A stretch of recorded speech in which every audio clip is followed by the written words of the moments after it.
Friends, ఇప్పటివరకు మా channel subscribe చేసి ఉండకపోతే వెంటనే సబ్స్క్రైబ్ చేసుకోండి. మరిన్ని కొత్త అప్డేట్స్ కోసం బెల్ ఐకాన్ను తప్పకుండా యాక్టివేట్ చేయండి. ఈ వీడియో మీకు నచ్చితే లైక్ చేయండి మరియు మీ అమూల్యమైన సలహాలు, అభిప్రాయాలను కామెంట్ రూపంలో తెలియచేయండి. మీ ప్రేమ, ఆదరణ ఎప్పుడు ఇలాగే ఉండాలని కోరుకుంటున్నాం. ధన్యవాదాలు. హలో, ఈ ఎక్స్ప్లెయినర్కి స్వాగతం.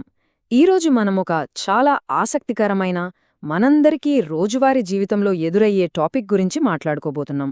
అదేంటంటే, అసలు ఒక సమాజంలో సివిక్ సెన్స్ను అంటే పౌరుల ప్రవర్తనను నిజంగా డిసైడ్ చేసే ఆ కనిపించని శక్తులేంటి?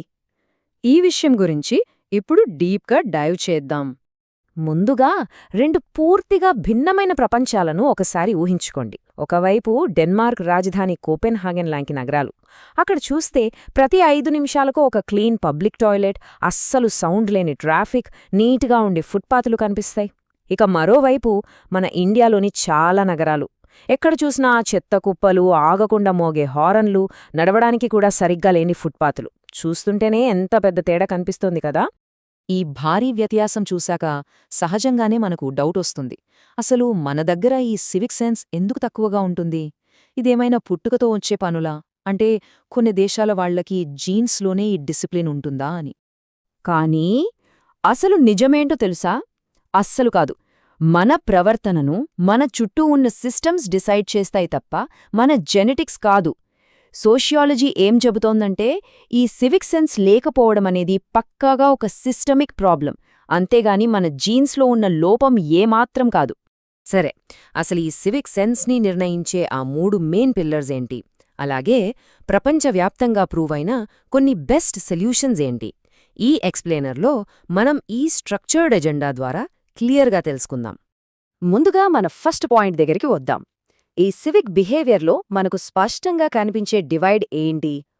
ఒక ఫెయిల్ అయిన సిస్టమ్ తాలూకు లక్షణాలు ఎలా ఉంటాయో ఇప్పుడు చూద్దాం.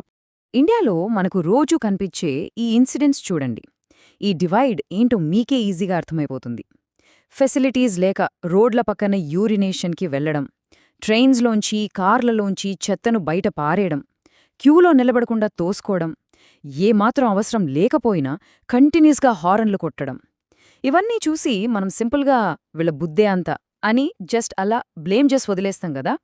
కానీ అసలు కథ వేరే ఉంది. అదేంటో తెలుసుకోవాలంటే మనం ఫస్ట్ రూట్ కాజ్ అయిన కుల వివక్ష దగ్గరకు వెళ్ళాలి. అవును, మన చరిత్రలోని సామాజిక వర్గీకరణలు ఇప్పటికీ మన పరిశుభ్రతపై ఎంత డైరెక్ట్ ఇంపాక్ట్ చూపిస్తున్నాయో మనం చాలా ప్రాక్టికల్గా, నిష్పాక్షికంగా ఆలోచించాలి. ఈ విషయంలో చరిత్రను ఒకసారి గమనిస్తే చాలా ఇంట్రెస్టింగ్ విషయం బయటపడుతుంది. మహాత్మాగాంధీలాంటి గొప్పవాళ్లు పారిశుద్ధ్య కార్మికులను సమాజాన్ని కాపాడే తల్లులతో పోల్చి వారి స్థాయిని పెంచాలని ఎంతగానో ట్రై చేశారు. కానీ గ్రౌండ్ లెవెల్లో ఆ కల్చర్ మాత్రం అలాగే డీప్ అసమానతలతో ఉండిపోయింది. నేటికీ మనం చూస్తున్న దారుణమైన నిజమేంటంటే, ఒక వర్గం వాళ్లను మాన్యువల్ స్కావెంజింగ్ లాంటి అత్యంత ప్రమాదకరమైన పనుల్లోకి ఈ సిస్టమ్ ఇంకా నెట్టేస్తూనే ఉంది. దీనివల్ల ఏమైందంటే, సమాజంలో ఉన్నత వర్గాల వాళ్లు క్లీనింగ్ మన బాధ్యత కాదు అనే ఒక భ్రమలోకి వెళ్లిపోయారు. మనమేమో చెత్తను వేస్తాం, కానీ దాన్ని క్లీన్ చేసేవాళ్లను మాత్రం హిందీలో కూడేవాలా అంటాం. వినడానికే చాలా ఐరోనిక్గా ఉంది కదా.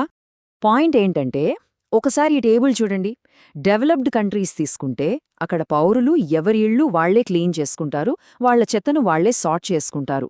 కానీ ఇండియాలో ఉన్న పేదరికం, నిరుద్యోగం వల్ల ఏమైందంటే, తక్కువ జీతాలకే పనిచేసే లేబర్ దొరుకుతారు కదా అని బేసిక్ క్లీనింగ్ని కూడా వేరే వాళ్లకు అవుట్సోర్స్ చేసే సైకిల్ బాగా ఫిక్స్ అయిపోయింది. ఇక సెకండ్ రూట్ కాజ్ దగ్గరకొద్దాం.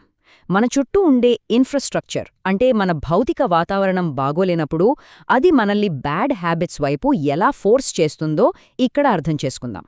ఓపెన్గా యూరినేషన్ చేసేవాళ్లని మనం చాలా ఈజీగా క్రిటిసైజ్ చేస్తాం. కానీ లాజికల్గా ఒకసారి ఆలోచించండి. పొద్దున్న నుండి సాయంత్రం దాకా రోడ్ల మీదే ఉండే స్ట్రీట్ వెండర్స్ పరిస్థితి ఏంటి? వాళ్లకి చుట్టుపక్కల ఎలాంటి బేసిక్ ఫెసిలిటీస్ లేనప్పుడు వాళ్ళింకెక్కడికి వెళ్తారు? అసలు బేసిక్ ఇన్ఫ్రాస్ట్రక్చరే దారుణంగా ఫెయిల్ అయినప్పుడు పర్ఫెక్ట్ లేన్ డ్రైవింగ్ చేయమనో, రోడ్లన్నీ క్లీన్గా ఉంచమనో ఎలా ఎక్స్పెక్ట్ చేస్తాం? పబ్లిక్ టాయిలెట్స్కి తాళాలు వేసుంటాయి, లేదా నీళ్లుండవు, ఫుట్పాత్లు అస్సలే ఉండవు, ఫ్లైఓవర్లపైన సడన్గా 90 డిగ్రీల టర్న్స్ వస్తాయి, హాయిగా వెళ్తున్న 4 లేన్ల రోడ్డు సడన్గా 2 లేన్లుగా మారిపోతుంది. మరి ఇలాంటి సిస్టమ్స్ మధ్యలో మనం క్రమశిక్షణను ఎలా ఆశించగలం? అసలు క్లీన్ ఎన్వైరన్మెంట్ అనేది జనాల ప్రవర్తనను ఎలా మార్చేస్తుందో చెప్పడానికి ఢిల్లీ మెట్రో ఒక ఎక్సలెంట్ ఎగ్జాంపుల్.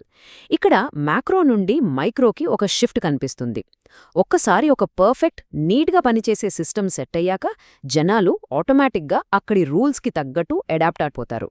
ఒక చిన్న పేపర్ ముక్క కింద వేయాలంటేనే జనాలు ఆలోచిస్తారు. అదే కదా ఆ సిస్టమ్ క్రియేట్ చేసే సోషల్ ప్రెషర్ అంటే. ఇప్పుడు మన మూడవ, బహుశా అత్యంత కీలకమైన రూట్ కాజ్ దగ్గరకొచ్చాం. అదేంటంటే మన సమాజంలో డీప్గా మిస్ అయిన ఒక ఎమోషన్. అదే ఎంపతి. అంటే మన కమ్యూనిటీ మీద మనకొక బాధ్యత లేకపోవడం. సివిక్ సెన్స్ అనేది ఫండమెంటల్గా ఈ ఎంపథీ మీదే ఆధారపడి ఉంటుంది. నేను చేసే చెత్తను ఇంకొక మనిషి క్లీన్ చేయాల్సి వస్తుంది కదా అనే అవేర్నెస్ ఉండాలి. మన తక్షణ కంఫర్ట్ని పక్కన పెట్టి మన అందరం షేర్ చేసుకునే పబ్లిక్ స్పేసెస్ గురించి, వైడర్ కమ్యూనిటీ గురించి ఆలోచించినప్పుడే ఈ పర్సనల్ రెస్పాన్సిబిలిటీ అనేది వస్తుంది.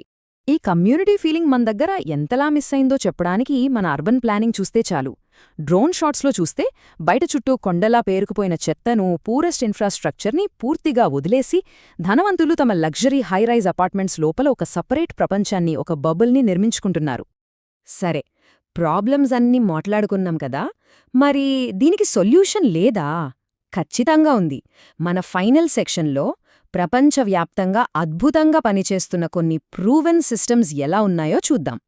డెన్మార్క్ దేశం సక్సెస్ఫుల్గా ఫాలో అయ్యే ఒక పవర్ఫుల్ కల్చరల్ కాన్సెప్ట్ ఉంది.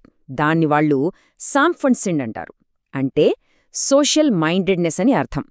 ఇక్కడ వ్యక్తులు తమ స్వంత ప్రయోజనాల కంటే ముందు సమాజం ప్రయోజనాల గురించి ఆలోచిస్తారు.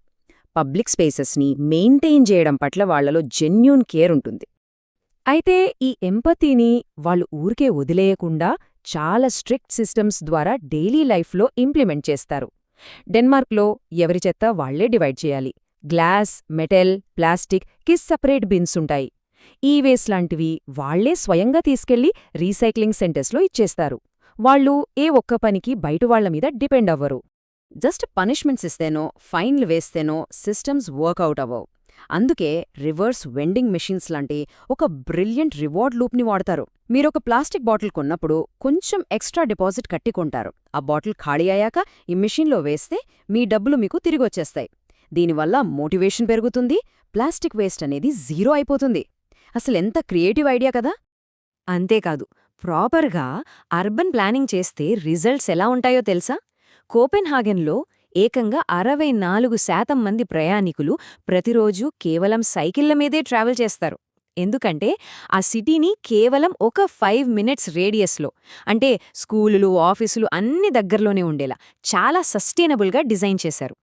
డెన్మార్క్ మాత్రమే కాదు, జపాన్ లాంటి దేశాలు కూడా ఇలాంటి మైండ్సెట్ని చాలా చిన్న వయసు నుంచే డెవలప్ చేస్తాయి. అక్కడ ఒసోజీ అనే ఒక ట్రెడిషన్ ఉంది. దాని ప్రకారం ప్రతిరోజు పిల్లలు ఒక 15 నుంచి 20 నిమిషాల పాటు వాళ్ళ క్లాస్ రూమ్స్ని, టాయిలెట్స్ని వాళ్లే స్వయంగా క్లీన్ చేసుకుంటారు. ఆ పబ్లిక్ ఎన్విరాన్మెంట్ పట్ల అంత రెస్పెక్ట్ని వాళ్లలో అప్పుడే బిల్డ్ చేస్తారన్నమాట. ఈ ఎక్స్ప్లెయినర్ ముగించే ముందు ఒక్కసారి ఆలోచించండి. ఒక మనిషి ప్రవర్తనను సిస్టమ్స్ డిసైడ్ చేస్తాయని మనం క్లియర్గా చూసాం గదా.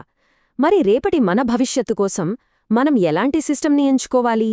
సరైన ఫిజికల్ ఇన్ఫ్రాస్ట్రక్చర్ని క్రియేట్ చేసి కమ్యూనిటీ ఎంపతీని పెంచుకుంటే మన దేశకు సివిక్ ఫ్యూచర్ని మనం పూర్తిగా అద్భుతంగా మార్చేయగలం కదా. ఈ పాయింట్తో మనం ఈ రోజుకి ముగిద్దాం. మళ్ళీ మరో ఆసక్తికరమైన ఎక్స్ప్లెయినర్తో కలుద్దాం.